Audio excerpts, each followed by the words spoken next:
welcome back to ENL's 2-Minute Tips. Today we're going to consider the tricky problem of editing the writing of English learners. First, it's worth taking a minute to remember that grammatical errors are a natural and predictable part of learning a second language. Just like we recognize inventive spelling is appropriate and should even be encouraged in first or second graders, we need to accept that English learners will make lots of grammatical errors in their writing. But just because they make errors doesn't mean we should stop asking our ELs to write. To the contrary, we want them writing so they can build their written language muscles. The key for us is to be savvy when we edit their work so we're able to promote the most growth. So what should we keep in mind when we edit English learners' writing samples? First, we need to ask ourselves if we set our English learners up for success. Did we provide robust pre-writing supports like graphic organizers, vocabulary brainstorming opportunities, and sentence models? Did we give our ELs an opportunity to talk about the writing prompt orally with a teacher or a peer first?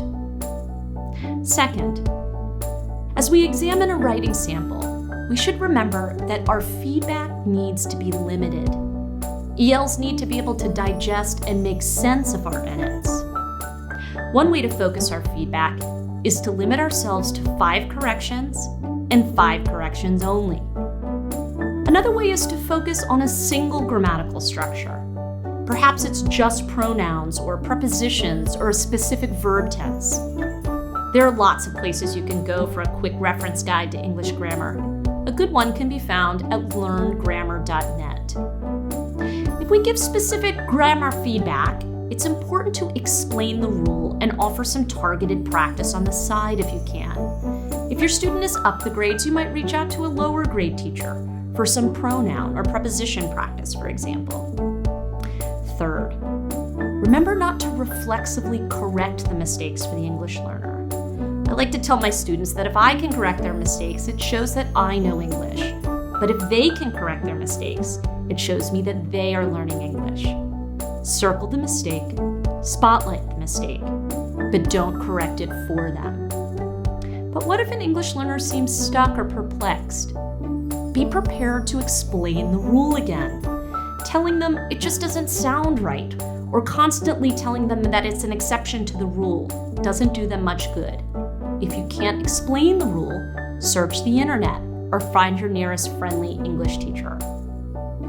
Also, offer some targeted practice on the side if you can. If your student's in the higher grades, you might reach out to a lower grade teacher for some preposition or question formation practice, for example. Writing is a very complex linguistic task, and it's great practice for English learners. When you consider how to offer feedback, make sure you've done your due diligence before they write. You keep your feedback limited and focused, and you allow the students to understand how to correct their own work. Students don't learn English overnight. This craft is hard, but it's so worthwhile. Keep your kids writing, and keep up this good and important work.